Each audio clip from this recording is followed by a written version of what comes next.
Hi friends, welcome back to Vinodhini vlogs. இன்றைக்கி வந்து அத்விக்குட்டிக்கு என்ன லஞ்சுன்னு பார்த்தீங்கன்னா அரிசி பருப்பு சாப்பாடும் இந்த வீல் சிப்ஸ் தான் பொரிச்சு வச்சுருக்கேன். இன்றைக்கி 2 ஸ்நாக்ஸ் பாக்ஸுக்குமே முறுக்கு தான் கேட்டாங்க, அதனால் முறுக்கு வந்து போட்டு வச்சுருக்கேன். இன்றைக்கி சர்க்கிள் டிஃபன் பாக்ஸில் போட்டு கொடுங்க அப்படின்னு சொல்லி கேட்டனால இந்த டிஃபன் பாக்ஸ் மாற்றிட்டேன். இன்றைக்கி என் மத்தியானத்துக்கு பார்த்திங்கன்னா அரிசி பருப்பு தான். அரிசி பருப்பு செஞ்சு வெண்டைக்காய் வந்து பொரியல் பண்ணி வச்சுருக்கிறேன். சிப்ஸ் வந்து பொரித்து வச்சுருக்கிறேன். இதுதான் வந்து இன்றைக்கி வந்து லஞ்சு. காலையிலத்துக்கு பார்த்திங்கன்னா கடலைப்பருப்பு கூட்டு வந்து எங்கள் மாமியார் வந்து கொண்டுட்டு வந்திருக்காங்க. இது வந்து நைட்டு வச்ச உப்புமா.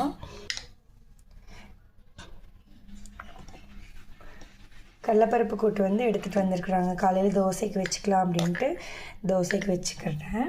அதுக்கப்புறம் பார்த்திங்கன்னா இதுதான் வந்து இன்றைக்கி லஞ்சு. சிம்பிளாக பண்ணியாச்சு அரிசி பருப்பு சாப்பாடு. உங்கள் வீட்டில் என்னன்னு சொல்லி கமெண்ட் பண்ணுங்கள். இந்த வீடியோ பிடிச்சிருந்தால் லைக் பண்ணுங்கள், ஷேர் பண்ணுங்கள், மறக்காமல் சப்ஸ்கிரைப் பண்ணிடுங்க. ஓகே ஃப்ரெண்ட்ஸ், பாய். நெக்ஸ்ட் வீடியோவில் பார்க்கலாம்.